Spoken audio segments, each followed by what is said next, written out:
Hi hello ನಮಸ್ಕಾರ. News 18 ಡಿಜಿಟಲ್ಗೆ visit ಮಾಡಿದ್ದಕ್ಕೆ ಫಸ್ಟ್ ಆಫ್ ಆಲ್ ನಿಮ್ಮೆಲ್ಲರಿಗೂ thank you. Yes, Bigg Boss ಮೊದಲಿಂದನೂ ಹೇಳ್ತಾ ಬಂದಿದೆ. ಸೀಸನ್ 1ರಿಂದ 11ವರೆಗೂ ನೀವು ಬಿಗ್ ಬಾಸ್ ಏನು ನೋಡಿದ್ರಿ ಅದೇ ಬೇರೆ. ಸೀಸನ್ 12 ಬೇರೆ ಲೆವೆಲ್ ಗುರು ಅಂತ ಪ್ರೋಮೋದಲ್ಲೇ ಕಿಚ್ಚ ಸುದೀಪ್ ಅವ್ರು ಹೇಳಿದರು. ಸೀಸನ್ 11ವರೆಗೂ ನೀವೇನು ನೋಡಿದ್ರಿ ಬಿಗ್ ಬಾಸ್ ಅದ್ಯಾವುದು ಕೂಡ ಸೀಸನ್ 12 ಇರಲ್ಲ ಅಂತ. 2 ವಾರ ಬಿಗ್ ಬಾಸ್ ಮೊದಲನೇ ಸೀಸನ್ ಹಾಗೆ ನಡೀತು. ಆದರೆ 2 ವಾರಗಳ ನಂತರ ಬಿಗ್ ಬಾಸ್ ಮನೆಯೇ ಫುಲ್ ಚೇಂಜ್ ಆಗೋಯಿತು. ಬಿಗ್ ಬಾಸ್ ಇತಿಹಾಸದಲ್ಲೇ ಇದೇ ಮೊದಲು. ಯಾವುದ್ಯಾವುದು ಅಂದರೆ ಜಂಟಿಯಾಗಿ ಮನೆಗೆ ಬರ್ತಾರೆ, ಜಂಟಿಯಾಗಿ ಮನೇಲಿ ವಾಸ ಮಾಡ್ತಾರೆ, ಜಂಟಿಯಾಗಿ ಎಲಿಮಿನೇಟ್ ಆಗಿ ಮನೆಯಿಂದ ಹೊರಗಡೆ ಹೋಗ್ತಾರೆ. ಇದು ಒಂದು ಕಡೆ. ಆದರೆ ಇದೆಲ್ಲದಕ್ಕಿಂತ ಮಹಾ ಟ್ವಿಸ್ಟ್ ಅಂದರೆ ಬಿಗ್ ಬಾಸ್ ಇತಿಹಾಸದಲ್ಲಿ ಇದೇ ಮೊದಲು ಮಿಡ್ ಸೀಸನ್ ಫಿನಾಲೆ ನಡೀತಾ ಇರೋದು. ಎಸ್, 3ನೇ ವಾರಕ್ಕೆ ಮಿಡ್ ಸೀಸನ್ ಫಿನಾಲೆ ನಡೀತಿದೆ. ನಿರ್ಭೀತ, ನಿಷ್ಪಕ್ಷಪಾತ, ವಿಶ್ವಾಸಾರ್ಹ ಸುದ್ದಿಗಳಿಗೆ ಮತ್ತೊಂದು ಹೆಸರಾಗಿರುವಂತ ನ್ಯೂಸ್ 18 ಕನ್ನಡ ಈಗ ಆಪ್ನಲ್ಲೂ ಲಭ್ಯವಿದೆ. ದಯವಿಟ್ಟು ಇಲ್ಲಿರುವ QR ಕೋಡ್ ಅನ್ನ ಸ್ಕ್ಯಾನ್ ಮಾಡಿಕೊಂಡು ಆಪ್ ಅನ್ನ ಡೌನ್ಲೋಡ್ ಮಾಡೋದಕ್ಕೆ ಮರಿಬೇಡಿ. ನಿಮ್ಮ ಬೆಂಬಲ ಹೀಗೆ ಸದಾ ನಮ್ಮೊಂದಿಗಿರಲಿ. ಧನ್ಯವಾದ. ಈಗ ಆಲ್ರೆಡಿ 4 ಜನ ಫೈನಲಿಸ್ಟ್ಗಳು ಅಂದರೆ ಕಾಕ್ರೋಚ್, ಅಶ್ವಿನಿ, ರಾಶಿಕಾ ಮತ್ತು ಮಾಳು, ಈ 4 ಜನ ಫೈನಲಿಸ್ಟ್ ಆಗಿ ಮಿಡ್ ಸೀಸನ್ ಫಿನಾಲೆಗೆ ರೆಡಿಯಾಗಿದ್ದಾರೆ. ಇನ್ನು ಉಳಿದಿರೋ ಅಷ್ಟೂ ಜನ ಈ ವಾರ ಮನೆಯಿಂದ ಹೊರ ಹೋಗೋರ ಲಿಸ್ಟಲ್ಲಿ ಇದ್ದಾರೆ. ಬಹುಶಃ ಎಲ್ರಿಗೂ ಒಂದು ಆತಂಕ ಇರ್ತಿತ್ತು, ಎಲ್ಲೋ ಒಂದು ಕಡೆ ವೀಕೆಂಡಲ್ಲಿ ನಾವು ಎಲಿಮಿನೇಷನ್ ಆಗ್ತೀವಿ, ಆರಾಮಾಗಿ ಇದೊಂದು ವಾರ ಎಂಜಾಯ್ ಮಾಡೋಣ ಅಂತೇಳಿ. ಬಿಗ್ ಬಾಸ್ ಅದಕ್ಕೆ ಚಾನ್ಸೇ ಕೊಡಲಿಲ್ಲ.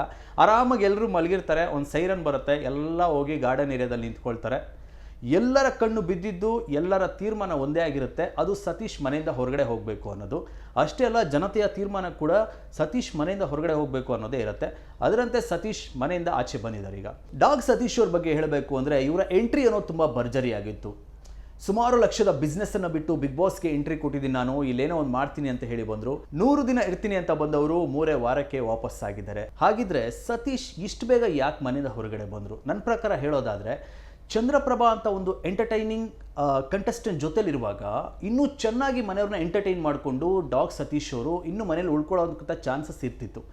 ಯಾವಾಗ ಮನೆಯವ್ರನ್ನೆಲ್ಲ ಎದುರಾಕೊಂಡ್ರು, ಅದರಲ್ಲೂ ಚಂದ್ರಪ್ರಭಾ ಜೊತೆ ಸಿಕ್ಕಾಪಟ್ಟೆ ಗಲಾಟೆ ಮಾಡಿಕೊಂಡ್ರು, ಅಲ್ಲಿಗೆ ಅವರೆಲ್ಲೋ ತಂಡ ಹೊಡೆದ್ರು ಅಂತ ನನಗನ್ಸುತ್ತೆ. ಬಹುಶಃ ಚಂದ್ರಪ್ರಭುನ ಜೊತೆ ಒಂದಷ್ಟು ಕಾಲ ಮಾತಾಡಿಕೊಂಡು ಎಂಟರ್ಟೈನ್ ಮಾಡಿಕೊಂಡು ಇದ್ದಿದ್ರೆ ನನ್ನ ಪ್ರಕಾರ ಇನ್ನೂ ಒಂದು 3 to 4 ವೀಕ್ಸ್ ಉಳಿತಾ ಇದ್ರು ಅಂತ ನನಗನ್ಸೋದು. ನೀವು ಎಕ್ಸಾಂಪಲ್ ನೀವು ನೋಡ್ಬೋದು, ಕಾವ್ಯ ಮತ್ತು ಗಿಲ್ಲಿ ಇವರಿಬ್ಬರ ಒಂದು ಜೋಡಿ ಹೇಗೆ ಮನೇಲಿ ವರ್ಕೌಟ್ ಆಗಿದೆ ಅಂದರೆ, ಕ್ಯಾಮ್ರಾ ನೀವು ಬಿಗ್ ಬಾಸ್ ಮನೇಲಿ ಯಾವುದೇ ಒಂದು ಫ್ರೇಮ್ ನೋಡಿದ್ರು ಅಲ್ಲಿ ಕಾವ್ಯ ಗಿಲ್ಲಿ ಕಾಣಿಸ್ಕೊಳ್ತಾರೆ, ಅಲ್ಲೇನೋ ಒಂದು ತಮಾಷೆ ಇರುತ್ತೆ, ಹರಟೆ ಇರುತ್ತೆ, ಇನ್ನೇನೋ ಒಂದು ನಡೀತಾ ಇರುತ್ತೆ. ಸೊ ಅಲ್ಲಿ ಬಿಗ್ ಬಾಸ್ಗೆ ಒಂದು ಒಳ್ಳೆ ಕಂಟೆಂಟ್ ಸಿಗುತ್ತೆ, ಪ್ರೊಮೋ ಕಂಟೆಂಟ್ ಸಿಗುತ್ತೆ, ನೀವು ನೋಡ್ತಾ ಹೋಗ್ಬೋದು.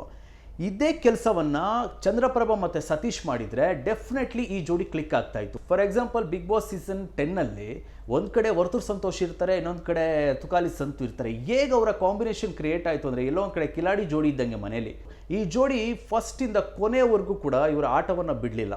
ಇಡೀ ಮನೆಯವ್ರನ್ನ ಎಂಟರ್ಟೈನ್ ಮಾಡ್ತಾ ಇದ್ರು, ಇಡೀ ಎಪಿಸೋಡ್ನ ಹಿಡಿದಿರ್ತಿದ್ರು, ಆ್ಯಂಡ್ ಪ್ರತಿಯೊಂದು ಪ್ರೋಮೋದಲ್ಲೂ ಕೂಡ ಇವರ ಕಂಟೆಂಟ್ ರನ್ ಆಗ್ತಾ ಇತ್ತು. ಸೊ ಇದೇ ಒಂದು ಸ್ಟ್ರಾಟಜಿ, ಇದೇ ಒಂದು ಪ್ಲ್ಯಾನನ್ನು ಸತೀಶ್ ಹಾಗೂ ಚಂದ್ರಪ್ರಭಾ ಮಾಡ್ತಾ ಹೋಗಿದ್ರೆ ಡೆಫಿನೆಟ್ಲಿ ಇನ್ನೊಂದಷ್ಟು ದಿನ ಇರ್ತಾ ಇದ್ರು ಅವರು. ಯಾಕೆಂದರೆ ಚಂದ್ರಪ್ರಭಾ ಅಂತ ಒಂದು ಕಂಟೆಸ್ಟೆಂಟ್ ಜೊತೆಲಿರುವಾಗ ಅವ್ರ ಜೊತೆ ಇನ್ನೊಂದಷ್ಟು ಇನ್ವಾಲ್ವ್ ಆಗಿ ಒಂದಷ್ಟು ಕಂಟೆಂಟ್ನ ಕೊಡ್ಬೋದಾಗಿತ್ತು, ಅವರು ಒಂದಷ್ಟು ಎಂಟರ್ಟೈನ್ಮೆಂಟ್ ಮಾಡ್ಬೋದಾಗಿತ್ತು, ಟಾಸ್ಕ್ಗಳಲ್ಲಿ ಅವರು ಪಾರ್ಟಿಸಿಪೇಟ್ ಮಾಡ್ಬೋದಾಗಿತ್ತು. ಎಲ್ಲೂ ಕೂಡ ಸತೀಶ್ ಕಾಣಿಸ್ಲೇ ಇಲ್ಲ. ಸುಮ್ಮನೆ ಏನೋ ಒಂದು ಟ್ರಿಪ್ಪಿಗೆ ಬಂದಿದ್ದಾರೆ ಅನ್ನೋ ಥರ ಒಂದು ಫೀಲ್ ನೋಡಿದವ್ರಿಗೆ ಅನ್ನಿಸ್ತಾ ಇತ್ತು. ಸೊ ಅದೇ ರೀತಿ ನೋಡಿ ಮನೆಯವ್ರಿಗೂ ಹಾಗೆ ಅನ್ನಿಸ್ತು, ಇವರು ಯಾವುದೇ ಟಾಸ್ಕಲ್ಲಿ ಭಾಗವಹಿಸಲ್ಲ, ಒಂದು ಎಂಟರ್ಟೈನಿಂಗ್ ಮಾಡಲ್ಲ. ಈ ರೀತಿಯಾದಂಥ ಒಂದು ಕಾರಣಗಳು ಇರೋದ್ರಿಂದ ಡಾಗ್ ಸತೀಶ್ ಮನೆಯಿಂದ ಹೊರಗಡೆ ಬಂದರು. ಇನ್ನು ಬಿಗ್ ಬಾಸ್ ಮನೆಯಲ್ಲಿ ಈಗ ಸದ್ಯದ ಪರಿಸ್ಥಿತಿ ಹೇಗಿದೆ ಅಂದರೆ 4 ಜನ ಫೈನಲಿಸ್ಟ್ಗಳು ರೆಡಿ ಇದ್ದಾರೆ. ಈ ಕಡೆ ಉಳಿದವರೆಲ್ಲರೂ ಕೂಡ ಈ ವಾರ ಮನೆಯಿಂದ ಹೊರ ಹೋಗೋರ ಲಿಸ್ಟಲ್ಲಿ ಇದ್ದಾರೆ. ಹೀಗಿರುವಾಗ ಸತೀಶ್ ಔಟ್ ಆಗಿದ್ದಾರೆ. ಇನ್ನೊಂದಷ್ಟು ಜನರನ್ನ ಬಿಗ್ ಬಾಸ್ ಮನೆಯಿಂದ ಕಳಿಸ್ಲಿಕ್ಕೆ ತಯಾರಾಗಿದ್ದಾರೆ. ಅಷ್ಟೇ ಅಲ್ಲ, ಎಷ್ಟು ಜನ ಹೋಗ್ತಾರೋ ಅಷ್ಟೇ ಜನ ಹೊಸಬ್ರು ಬಿಗ್ ಬಾಸ್ ಮನೆಗೆ ಎಂಟ್ರಿ ಆಗೋದಕ್ಕೆ ಆಲ್ರೆಡಿ ತಯಾರಿ ಮಾಡ್ಕೊಳ್ತಾ ಇದ್ದಾರೆ. ಸೋಮವಾರದಿಂದ ಈ ಆಟ ಬೇರೆ ಥರನೇ ಇರುತ್ತೆ, ಬೇರೆ ಲೆವೆಲಲ್ಲಿ ಇರುತ್ತೆ. ಈಗ ಮನೆಯಲ್ಲಿ ಯಾರು ತುಂಬ ಚಟುವಟಿಕೆಗಳಲ್ಲಿ, ತುಂಬ ಟಾಸ್ಕ್ಗಳಲ್ಲಿ ಕಾಣಿಸ್ಕೊಳ್ತಿದ್ದಾರೆ, ಇವರಿಗೆ ಆಪೋಸಿಟ್ ಆಗಿ ಒಂದಷ್ಟು ಜನ ಕಂಟೆಸ್ಟೆಂಟ್ಗಳು ಬಂದರೆ ಆಟ ಇನ್ನೂ ಮಜಾ ಕೊಡುತ್ತೆ, ಆಟ ಇನ್ನೂ ಎಫೆಕ್ಟಿವ್ ಆಗಿರುತ್ತೆ. ಈ ಥರದ ಒಂದು ಕಾನ್ಸೆಪ್ಟಲ್ಲಿ ಬಿಗ್ ಬಾಸ್ ಒಂದಷ್ಟು ಜನರನ್ನ ಮನೆಗೆ ಕಳಿಸೋ ಪ್ಲಾನ್ ಮಾಡಿದೆ. ಅಷ್ಟೇ ಅಲ್ಲ, ಈ ವಾರ ಎಲಿಮಿನೇಟ್ ಆಗಿರುವಂಥ ಅಷ್ಟು ಸದಸ್ಯರಲ್ಲಿ ಯಾರು ಎಷ್ಟು ಜನ ಮನೆಗೆ ಹೋಗ್ತಾರೋ ಅಷ್ಟು ಜನ ಹೊಸಬ್ರು ಈ ಮನೆಗೆ ಎಂಟ್ರಿ ಕೊಡ್ತಾ ಇದ್ದಾರೆ. ಅಲ್ಲಿಗೆ ಮುಂದಿನ ದಿನಗಳಲ್ಲಿ ಆಟ ಇನ್ನೂ ಭರ್ಜರಿಯಾಗಿರುತ್ತೆ, ಇನ್ನೂ ಸೂಪರ್ ಆಗಿರುತ್ತೆ. ಜೊತೆಗೆ ರಕ್ಷಿತಾ ಕೂಡ ತುಂಬ ಗಲಾಟೆ ಮಾಡ್ಕೊಂಡಿದ್ದಾರೆ. ರಕ್ಷಿತಾ ಮೇಲೆ ಅಶ್ವಿನಿ, ಜಾನ್ವಿ ಎಲ್ಲರೂ ರೋಚಿಗೆದ್ದಿದ್ದಾರೆ. ನೋಡಬೇಕು ಈ ವಾರದ ಎಪಿಸೋಡ್ಗಳಲ್ಲಿ ಏನೇನಿರುತ್ತೆ ಅಂತ. ಕಿಚ್ಚ ಯಾವ ವಿಷಯದ ಬಗ್ಗೆ ಮಾತಾಡ್ತಾರೆ, ಯಾರ್ಯಾರಿಗೆ ಕ್ಲಾಸ್ ತಗೊಳ್ತಾರೆ, ಯಾರ್ಯಾರಿಗೆ ಗೇಟ್ ಪಾಸ್ ಕೊಡ್ತಾರೆ, ಯಾರ್ಯಾರಿಗೆ ವೈಲ್ಡ್ ಕಾರ್ಡ್ ಎಂಟ್ರಿ ಅವಕಾಶ ಇದೆ ಅಂತ. ಒಟ್ಟಿನಲ್ಲಿ ನಾವು ನೋಡ್ತಿರೋ ಹಾಗೆ ಈ ಸೀಸನ್ ಬೇರೆ ಸೀಸನ್ ಥರ ಇಲ್ಲ, ಈ ಸೀಸನ್ ಲೆವೆಲ್ಲೇ ಬೇರೆ ಥರ ಇದೆ. ಇದು ಬರೀ 3 ವಾರಗಳಷ್ಟೇ, ಇನ್ನೂ 100 ದಿನಗಳು ಬಾಕಿ ಇದೆ. ಬಹುಶಃ ಇನ್ನೂ ಹೊಸ ಕಂಟೆಸ್ಟೆಂಟ್ಗಳು ಬಂದಮೇಲೆ ಇನ್ನೂ ಇದೊಂದು ಎಕ್ಸ್ಟೆಂಡ್ ಮಾಡುವಂಥ ಒಂದಷ್ಟು ಚಾನ್ಸಸ್ಗಳು ಕೂಡ ತುಂಬ ಇರುತ್ತೆ. ಸೊ ಹೀಗಿರುವಾಗ ಮನೆಯವರೆಲ್ಲರ ಕಣ್ಣು ಎಲ್ಲಿ ಗೊತ್ತಾ, ಮಿಡ್ ಸೀಸನ್ ಫಿನಾಲೆ ಯಾರು ಗೆಲ್ತಾರೆ ಅನ್ನೋದು. ಫೈನಲಿಸ್ಟ್ ಆಗಿ ಕಾಕ್ರೋಚು, ಅಶ್ವಿನಿ, ರಾಶಿಕಾ, ಮಾಳು ಈ 4 ಜನದಲ್ಲಿ ಯಾರು ಗೆಲ್ಬೋದು ಅನ್ನೋ ಒಂದು ಕುತೂಹಲನೂ ಎಲ್ರಿಗೂ ಇದೆ. ಅಷ್ಟೇ ಕುತೂಹಲ ಈ ವಾರ ಮನೆಯಿಂದ ಯಾರು ಹೊರ ಹೋಗ್ತಾರೆ ಅನ್ನೋದು. ಅದಕ್ಕಿಂತ ಇನ್ನಷ್ಟು ಕುತೂಹಲ ಬಿಗ್ ಬಾಸ್ ಮನೆಗೆ ಹೊಸ ಸ್ಪರ್ಧಿಗಳು ಯಾರ್ಯಾರು ಬರ್ತಾರೆ ಅನ್ನೋದನ್ನ.